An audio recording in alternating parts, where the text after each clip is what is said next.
Hi, everybody. Welcome to the webinar about the World of Wonders Community Read presented by Indiana Humanities. I'm just going to give it a few minutes for everyone to join us, and then we'll jump right in. If you have any questions or if you want to say hello, feel free to put that in the chat or the Q&A section.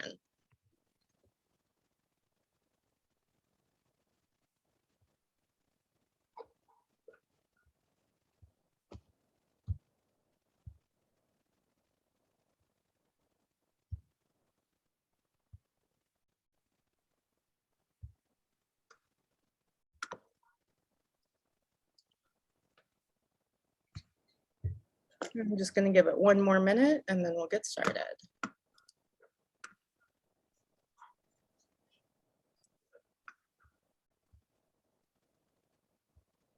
See a lot of familiar names on the list. Thanks for joining us.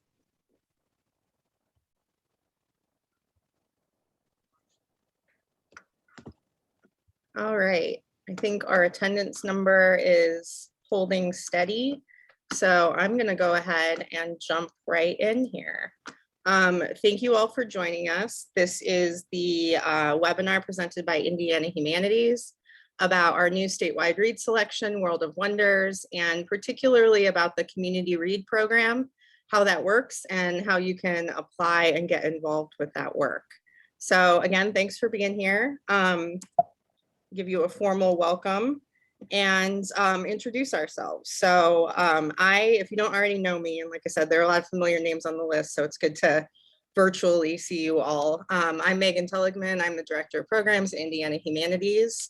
My contact information is here if you ever need to get a hold of me, and I'll put that up at the end of the webinar as well, so you can reach out with questions or ideas you want to bat around.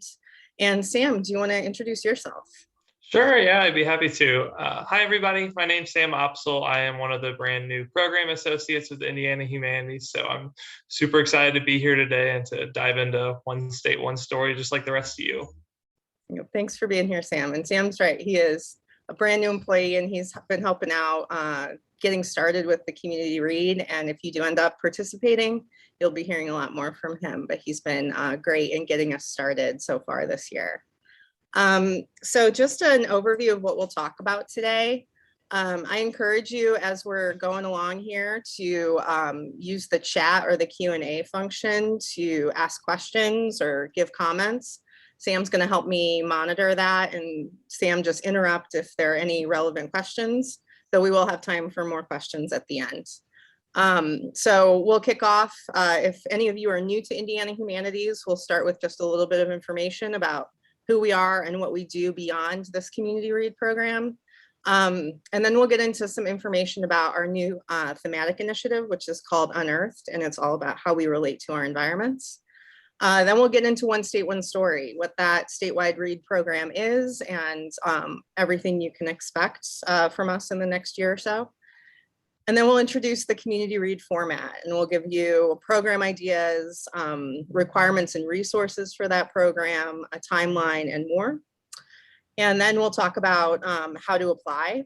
And note that at the end, this webinar is offered for LEU credit. So we'll give you some directions at the end for how to get that LEU credit if you are in the library. And like I said, we'll have time for questions at the end there. I think that's it for our agenda. Am I forgetting anything, Sam? That sounded like everything to me. All right, thanks. So Sam's going to kick us off here by telling us a little bit about Indiana Humanities and all of the work that we do.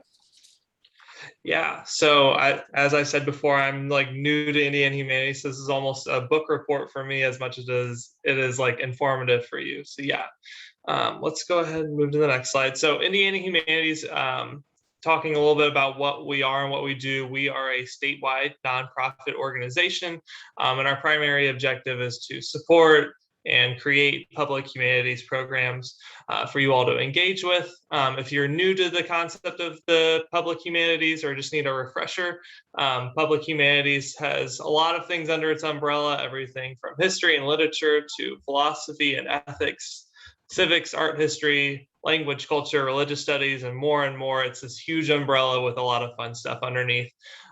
What's more, Indian Humanities is a local partner for the NEH. And if you want to kind of keep diving deeper into our umbrella, you can definitely go onto our website and check it out, learn all kinds of new things.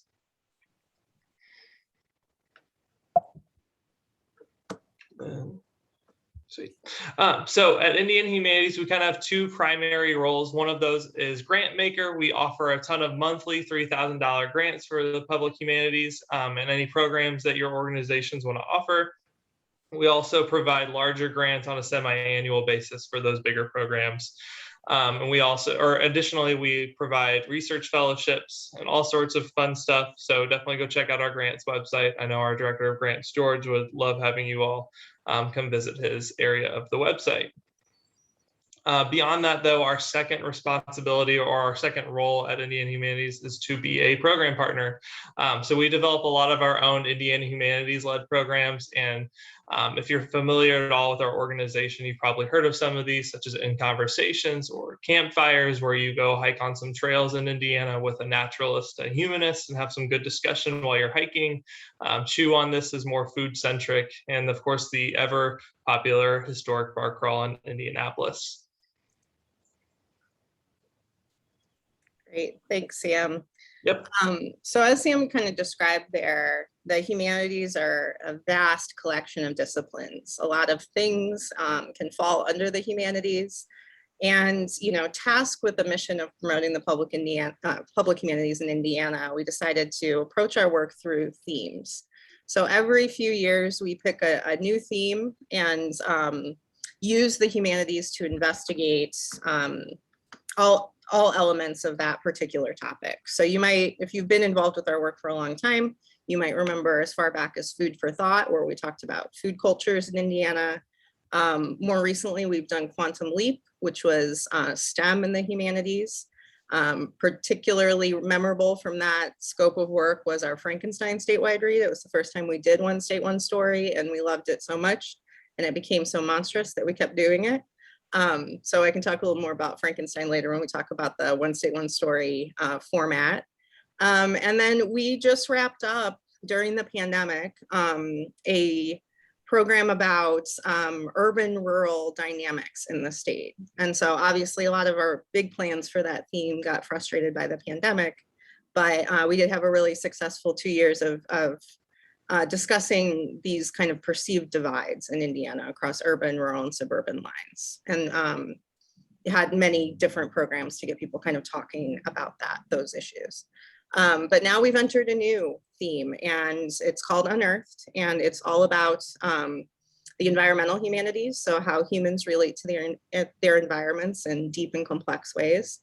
The best way I can kind of kick this kind of conversation about Unearthed off is to show you a lovely video featuring two Indiana writers, Ross Gay and Scott Russell Sanders. So if you'll bear with me for a second, I'm going to flip over to a video. So bear with me one moment while I switch my sharing. And this is just a really brief video kind of introducing the theme.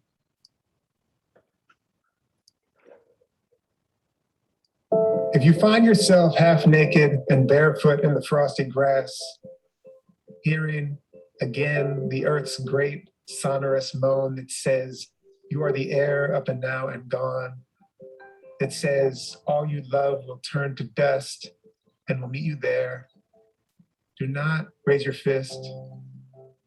Do not raise your small voice against it, and do not take cover. Instead, curl your toes into the grass. Watch the cloud ascending from your lips. Walk through the garden's dormant splendor. Say only, thank you. Thank you. The humanities are the reservoir where humans have stored their knowledge, their understanding of life for thousands of years. And for us living now, they are the place we can turn to see how humans have chosen to live in the past. The ways of life that have been peaceful and nurturing, and also the ways of life that have been damaging and filled with strife. And by looking at those past histories, we can gain insights into how we ourselves as individuals, as members of communities, as citizens, but also finally as part of the human species, how we can lead our lives. To love the earth, to love its creatures, to love its trees and its birds and its creepy crawly things is to feel at home on this planet. We're not going to live on Mars. We're not going to live on Moon. We have a good home here, and we need to take care of it.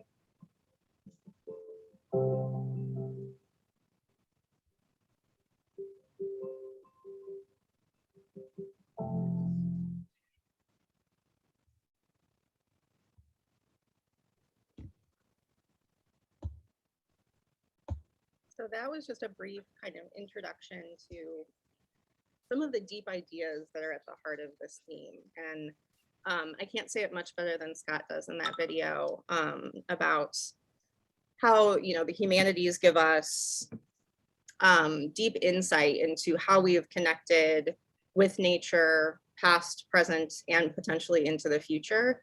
But we do have some guiding questions that are that we're bringing up as we think about this work and the types of conversations we like to encourage folks to have in the coming years.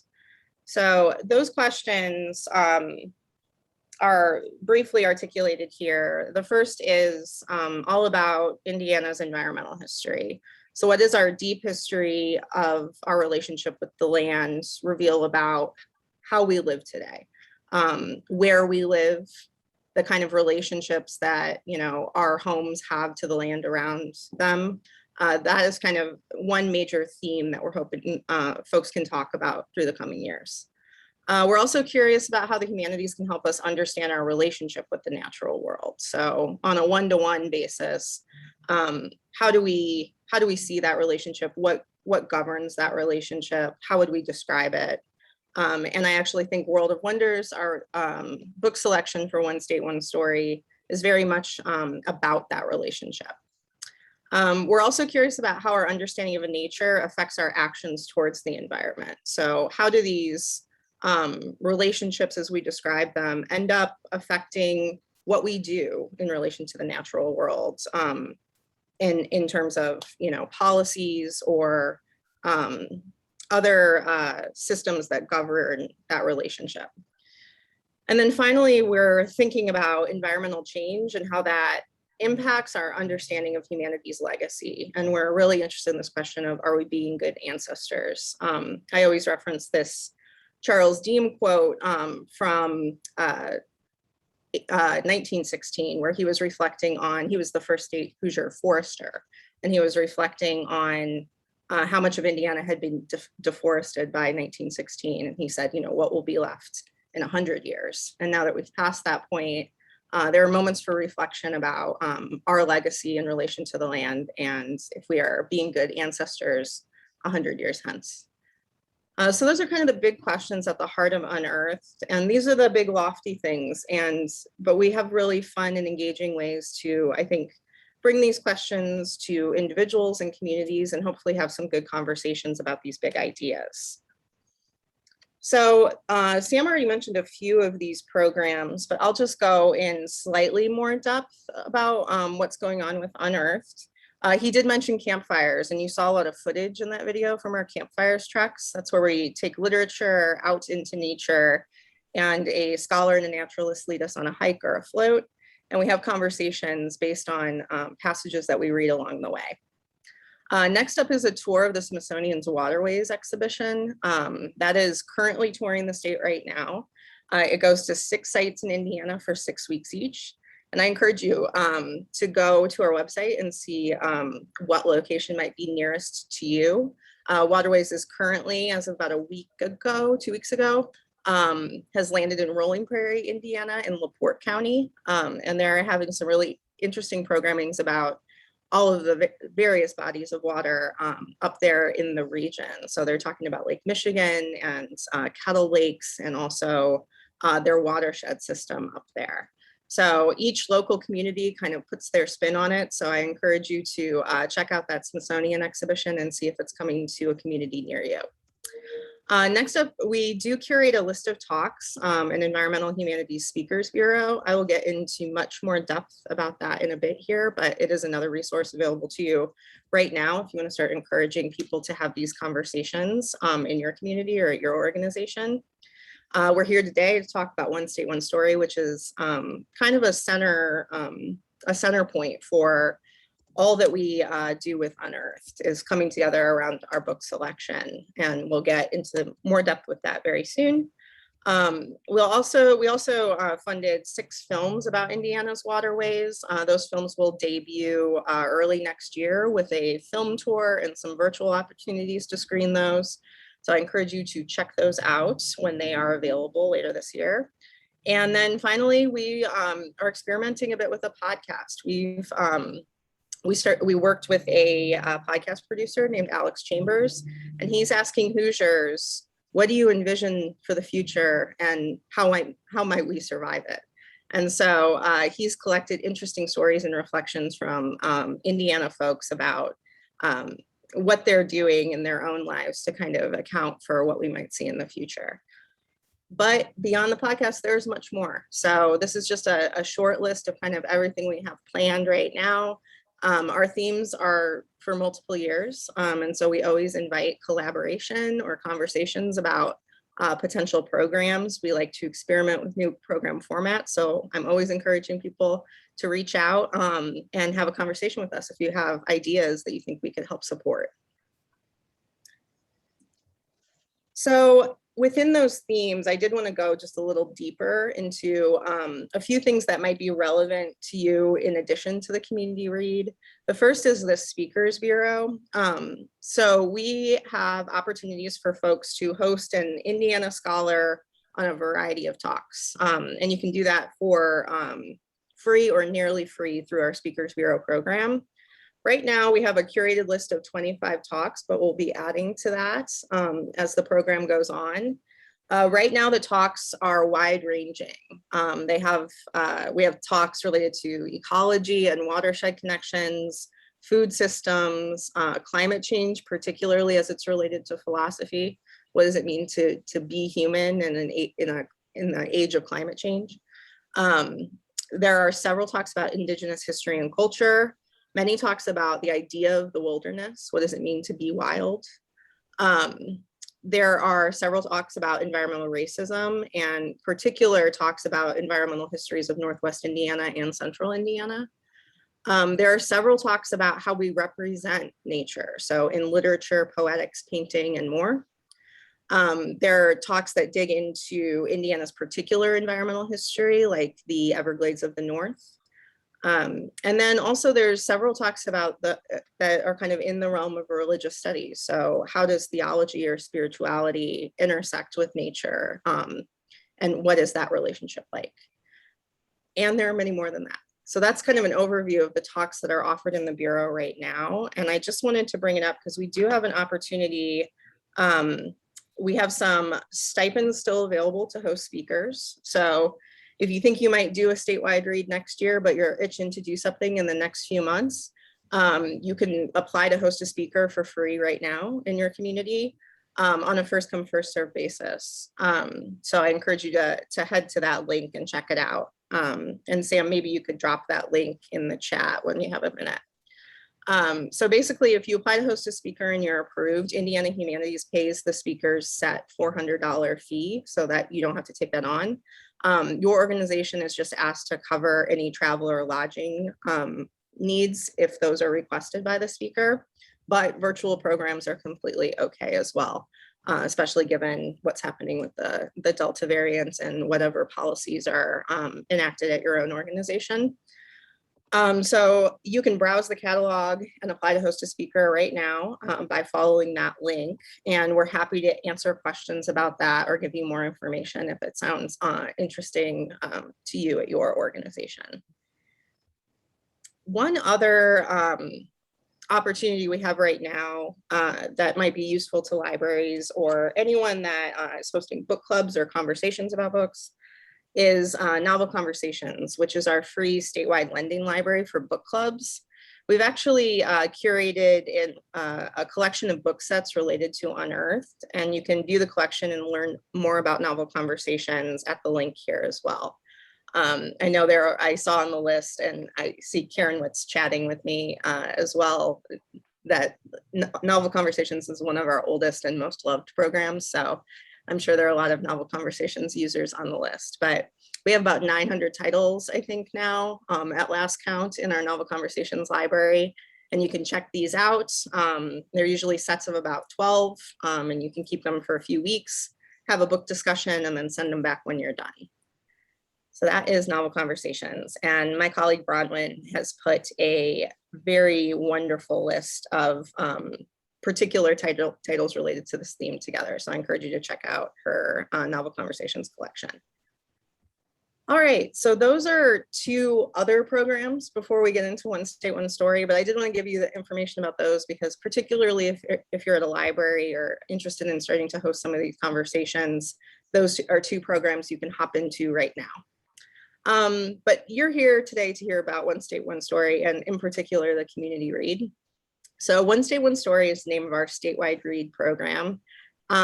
These statewide reads are common programs for humanities councils across the nation to kind of put together. And they're really fun because they help us kind of get resources all out across the state, and they hopefully help you get some resources and organize kind of a special program series or conversation in your community. So our past statewide reads have been Frankenstein in 2018. There are many much loved memories of Frankenstein because like the creature, it became truly monstrous over the course of the year. And then we did a second book selection, The Year We Left Home by Jean Thompson, which was also a much loved book in that it had us think about the idea of home. So it's a very Midwestern book, and I think resonated for a lot of people that took part in the conversations that year. The statewide read program is designed to activate community reading and conversation, but it gives you a lot of flexibility to design whatever works for your audiences. And the kind of culmination of One State, One Story is an author tour in the fall of the program year. And Sam will tell you a little more about that later. So getting into One State, One Story, World of Wonders, I'm going to hand it over to Sam so you don't have to listen to me anymore for at least a little bit. And he's going to tell you a little bit about the book itself and kind of what types of conversations this selection might inspire. So Sam, take it away. Sure. Megan, just wanted to throw it your way real fast in the chat. Somebody asked about who's scoring the Waterways films.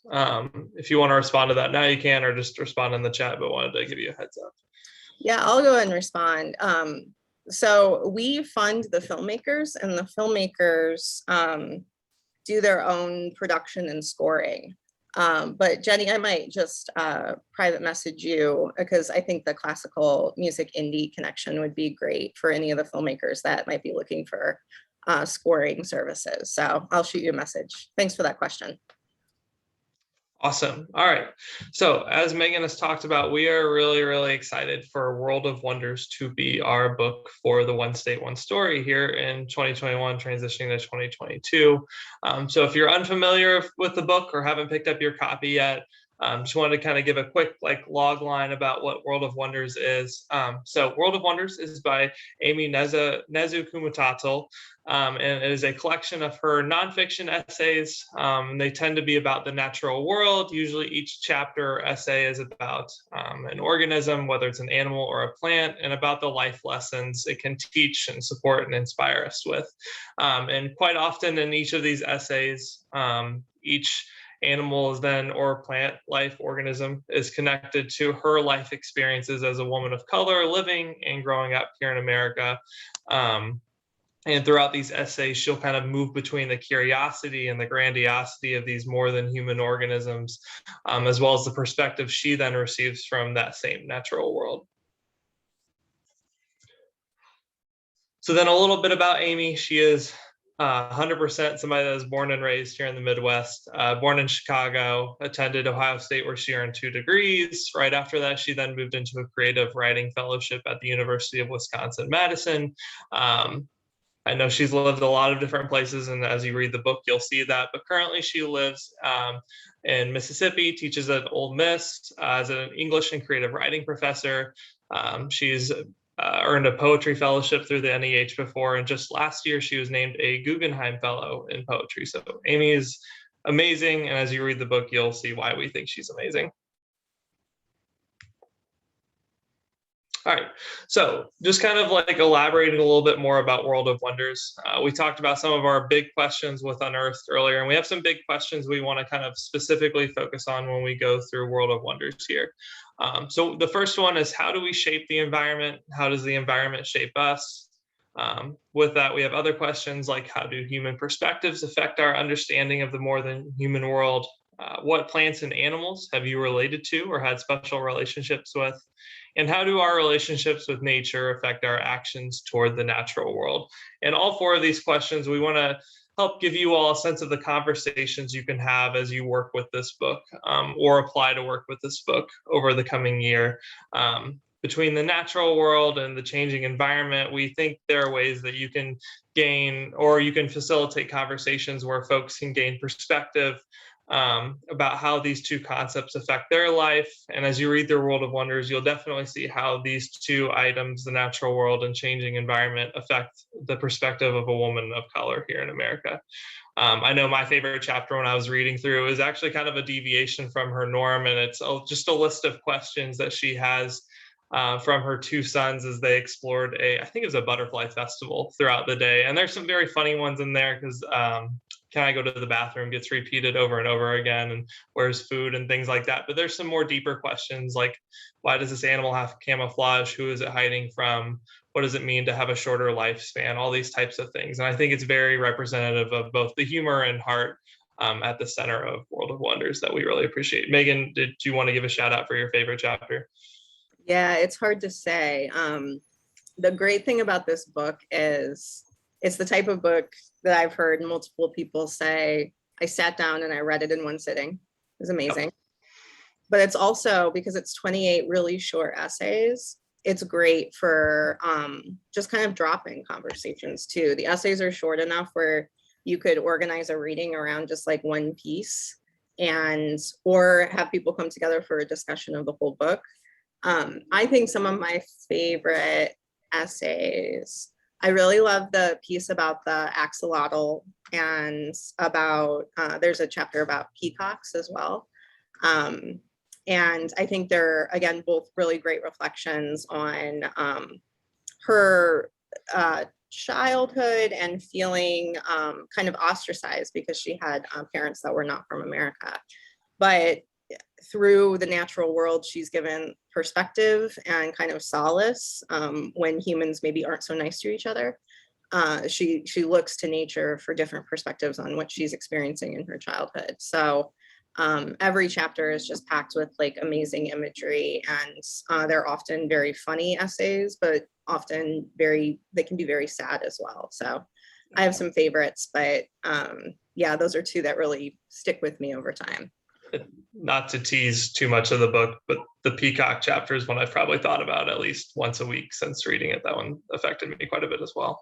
Okay, Megan, I think it's time for me to pass the baton back to you so you can kind of delve deeper into the community read program in general and how they'll be using World of Wonders. Absolutely. So after we've selected our book, the community read is really the heart of the One State, One Story program. So we keep saying community read. What is it? A community read, as we've kind of described it, is a series of 3 programs that an organization might design around World of Wonders. So basically, you can apply to us, say, hey, this is what I want to do. And we say, yes, that looks great. And then we send you a series of resources that I'll get into in a moment. So basically we say, in order to participate in a community read, you have to host 3 programs, and just one of those has to be a book discussion.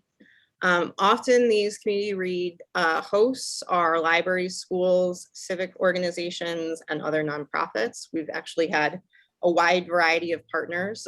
We do kind of have a general requirement that you be a nonprofit, but if you ever have questions about that nonprofit status, please talk to me before, assuming that you're not eligible. We do try to open the door to as many organizations as possible. But typically libraries and schools have been the primary users of this program, but we've had them from all types of different places. So you host, 3 programs, and there's a lot of opportunity for you to design what those other 2 programs look like. It's just the one requirement is all the programs have to happen during 2022, which is the program year. So if you do apply to host a community read, you'll find out if you're accepted before the end of the year, and then you can start your programs as of January next year. So if you apply to host a community read and are approved, you receive from us a $750 grant, 30 copies of World of Wonders that we ship to you directly.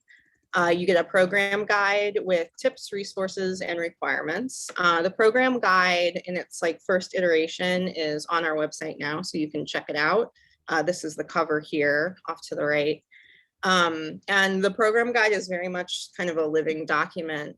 Throughout the program year, we might see new program ideas, or a scholar might write a new essay, or we might develop a new resource list or a lesson plan. And all of that kind of grows throughout the year. And so it's a great place to go if you're just looking for ideas or need some discussion questions or are looking for a film to pair with your book discussion. The program guide is there for you to kind of use as a brainstorming tool, but it also has all the requirements like, oh, I can't remember where I need to find the form to submit my event calendar. You can find all of that in the program guide. In addition to the program guide, you get bookmarks and posters to help promote the community read in your neighborhood. We provide a social media toolkit and graphics so you can do online promotion as well. Oops. I need to go back. Okay, sorry. And then usually there's some more fun swag that we create to help, spread excitement about the community read. In the past, those have been buttons. We did temporary tattoos for Frankenstein. We're trying to do that in an environmentally conscious way, given the theme of this book. So there'll be some other fun stuff in that opening toolkit to help spread some excitement about the program. So the $750 you receive, I just wanted to talk a little bit about how past community read hosts have spent these funds. Basically, the $750 is to support any program expenses that you have. So this might be a scholar from the Speakers Bureau or a book discussion leader that you want to, pay for their time. You can pay honoraria to any leaders of programs that might help you out during this time. It's for materials for activities. So if you do a kind of art making activity, so the book is also beautifully illustrated, as you might see, which I can imagine being a cool jumping off point for some programming. And so, if you needed some materials for an art making session, that would be a completely allowable expense. If you need film or ebook licenses for anything, if you need money to run an ad or print posters or whatever you may need, you can use the $750 towards that. You need to rent a space. You could, of course, use the funds to make programs possible through space rentals. You can also purchase food and drink, or also use $75 of the money to support your own staff time as well, if you need to. So we do put some limitations on food and drink and staff time, but those are allowable expenses. And then, of course, if you need more books, that's always a fine way to use up the money as well. We do provide you with 30 copies, but maybe you're imagining something much bigger, and you could, of course, use the $750 to purchase additional copies of the book. Okay, next up, let me get my slideshow going again. There we go. So requirements. So we've kind of gone through the resources, how you can spend the funding. What do you have to do in order to participate? As I said before, you have to host 3 programs during 2022, and one of those programs must be a book discussion. I just saw this question jump up in the chat here, and no, the 30 copies are yours to keep. So we don't want those back. Those are yours. And you can also decide how to distribute those books in your community too. We usually ask that not all go into a library collection, though you're welcome to put some in. The idea is to make as many free books available as possible during the program year. So nope, we don't need the books back. So you would host 3 programs during 2022, hold 1 book discussion. There's also a little bit of paperwork that happens at the beginning, and you attend a training webinar to learn about that initial paperwork and kind of how the details of the community read work. So you'll have to get a signed agreement letter to us with your DUNS number at the start of the program. In order to receive your first portion of the check, which is 90%, we ask that you, when you get all your dates and programs finalized, you would submit an event calendar to receive the first 90% of the grant. Then obviously you would agree to plan and execute those 3 events. And when they're all wrapped up, you submit a final report to us to receive that final 10%. So those are the kind of major points of what's required of organizations in order to participate. All right, so that's that. I'm going to pause for a second and see if any questions come in now that we've kind of gotten through that. Any questions? All right. So you might be thinking, okay, so I have to hold 1 book discussion. What else might I do? What might a community read program series look like? We ask that you host 3 events. Some in the past, community read hosts have hosted many more than 3 events. I've seen 15 to 20 come in on event calendars. We don't necessarily recommend that because it's a lot of work to host that many programs, but of course you're welcome to propose more than 3. We just kind of require 3, one of which is a book discussion. So here are some of the opportunities or some of the things that have gone well in past community reads that we recommend. I already mentioned the Speakers Bureau talk from the catalog that we've developed. That would be one way to use some of your funding. You could select a speaker from the catalog that kind of complements the book or the conversation you would like to kind of encourage in your community. And that would be a fine use of funds. You might also, yeah, Megan, real fast so that we've had a few questions actually tie into Speakers Bureau. One person said if they want to do speakers in their application, do they need to have them already agreed to come in when they submit their initial plan? No, you do not. While we like details in the initial plan, and I'll talk a little bit about the application process when we get a little close to the end here. While we like details, you don't have to have things set in stone when you apply. We just want to see kind of a sense of what you might plan and that, you know, you've got the pieces in place to make that happen, but you don't have to have anything set in stone like that when you apply. Cool. And then I saw cost for the speaker, $400 is kind of their flat fee. So any other questions? I don't think so. Okay. Great.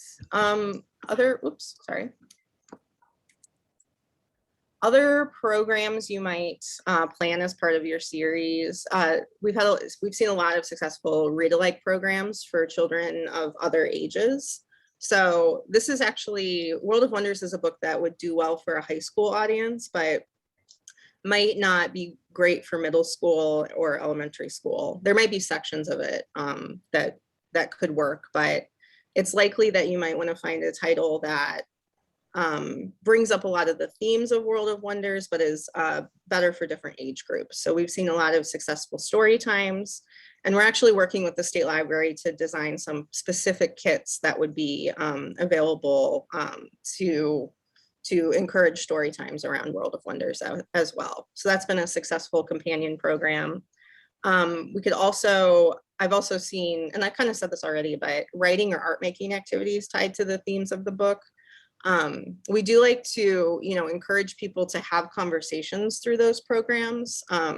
So the example I always give from Frankenstein was there was a kind of craft activity, some of you may be familiar with it, called a Doodlebot, where you basically put an electric toothbrush motor in a pool noodle and you create a little robot that skitters around a surface and makes a piece of art. Very fun activity, just the making of it. But what was really cool was during Frankenstein, you could use that program, that art making activity, to ask questions like, so say that the piece of art that your little robot made wins an award. Does the robot deserve the award, or do you, the creator, deserve the award? And that is a very humanities question.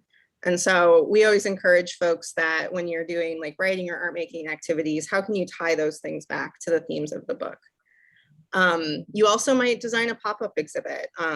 As we said earlier, the book is beautifully illustrated, and the illustrations are really a part of the book. They're not just, accessory to, they are something to look at and talk about as well. So there are opportunities for pop-up exhibits and other kind of things to capitalize on the beauty of the book as well.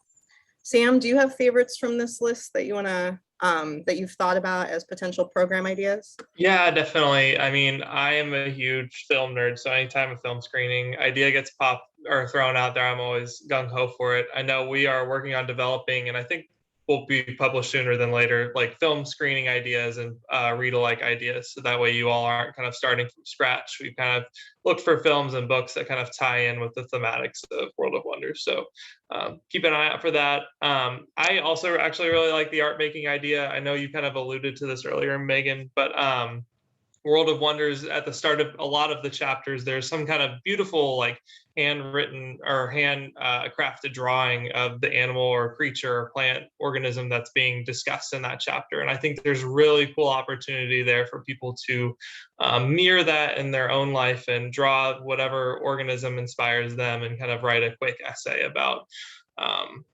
how this animal has inspired them, how it connects to their life, what their life experience is, and just kind of continuously tie back to this book. So yeah, those are my main three, but anytime you can get a good panel discussion going and getting people talking and in conversation, never opposed to that either. Yeah, I'm drawn to the idea of, like, with this book in particular, getting outside, especially given the evolving nature of the pandemic. Outdoor programming is a really great option, and so there might be opportunities for trail hikes where you learn a little bit about your local natural environment and tie it to the book, or community conversations about local environmental issues, or local conservation efforts, or just people sharing expertise about the flora and fauna in your neck of the woods. Community conversations and panel discussions seem like a really natural outgrowth of this book as well. Yeah, a way to really make it matter to local audiences too. Yeah, I would say if you've got some really fun ideas and fun ways to riff on all of this, we're excited to see stuff like that. Definitely want to check out your cool ideas. Mm-hmm. Yes, and that has always been what's been so inspiring about this program, is not anything that we do, but it's always what our community read hosts come up with to make it relevant to their organization and their community. So we're in awe of your creativity and ambition in designing these programs. So those are just like a few ideas as you think about, what might a program series proposal look like for the application. These are just some ideas we have, but of course you do not have to be limited to these. We welcome any and all ideas. A few notes on just how to apply, and then I'll throw it back over to Sam. So before you apply, the application is live now, so you can apply anytime. It will be open until October 1st, so you have just over a month to get that in. I encourage you to read through the program guide before you fill out the application. While we've said a lot here today about how the community read works, the program guide really digs into how to design a program series, how to facilitate a book discussion. It really gets into the details. So I encourage you to at least flip through it before you apply, because it really does kind of describe what the process is like. And I'm pretty sure, yeah, I found it. Our coworker Claire even threw a link in the chat for it. So kind of scroll back a few messages in the thread and open that PDF if you want to check that out now. Lovely, thanks. So yeah, read through the program guide, and then I do encourage you to gather your team and have a little brainstorm session about potential programs. Yeah, I'm just like tongue-tied right now.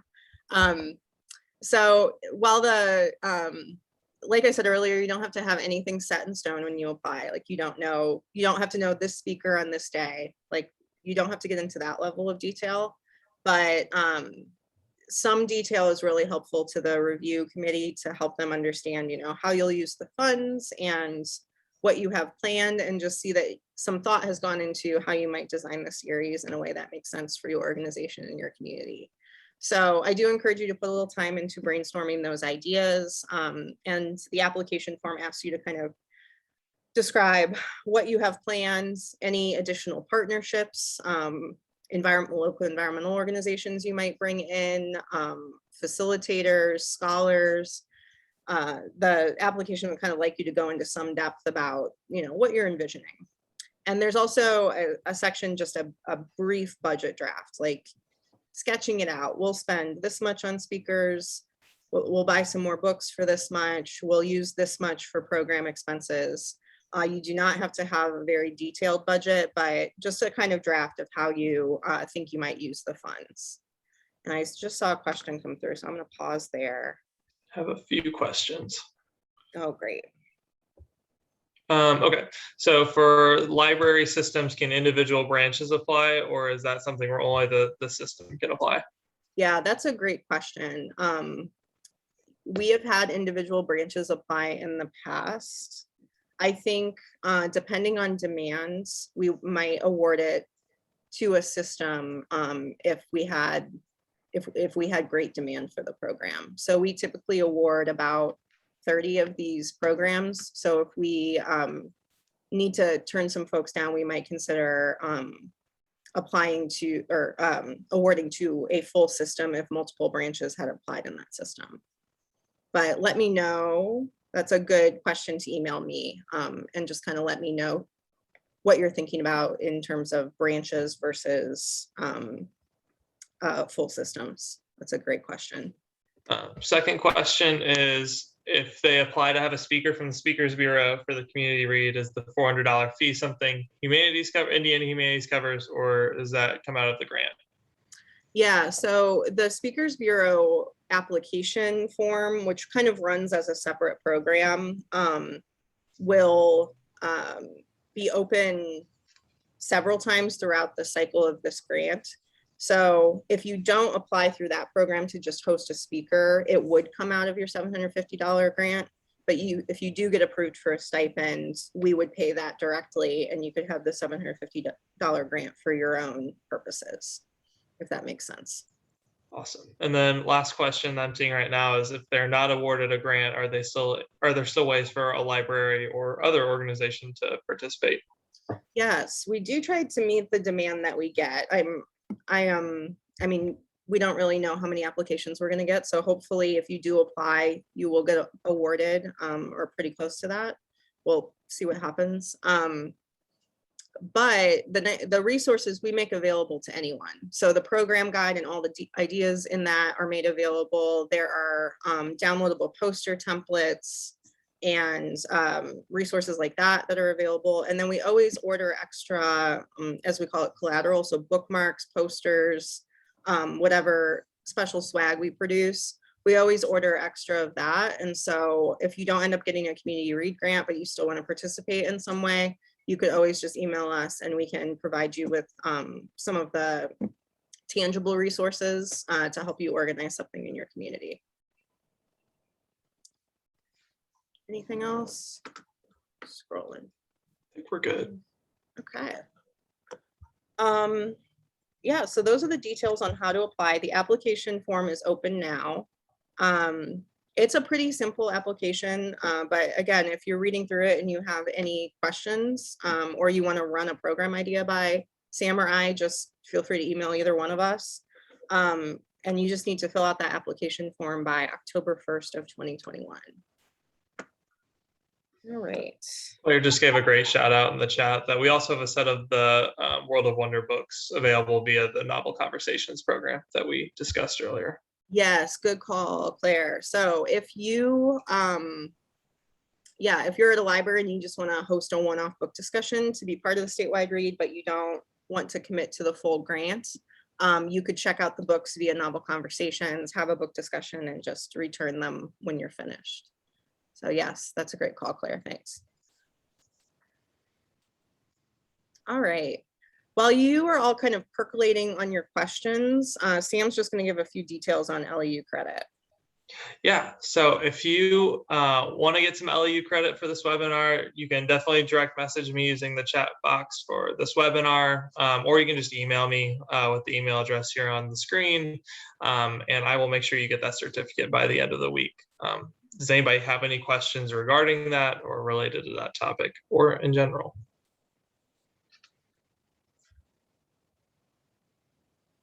I know we have some other like wrap up housekeeping kind of stuff to do here before the end too, Megan, so we can probably move on to that while they write questions if they have it. So next steps, Sam, do you want to run through our kind of timeline here? Sure, yeah, I'd be happy to. Chat got me. Okay, so we have a few upcoming dates we want you all to keep in mind. The one that's quickly approaching is October 1st. A little over a month from now is our application deadline for the community read. So if you're really interested in this, make sure you get it in by October 1st. A little less than a month after that is October 22nd. And that is when, if you are selected, you will hear from us with our decisions. From there, we'll move to early December, where if you're one of the selected groups, training webinars will kick into gear. And it'll be something similar to this, but it'll be more focused on developing your programming for these events. Then with the start of the new year, 2022, programs begin. And then as Megan alluded to a little bit earlier, we're really, really excited that in September 22, Amy is going to come out and do a tour throughout the state with us and come visit and kind of really bolster the support and excitement for these programs. Yeah, I encourage you, if you are on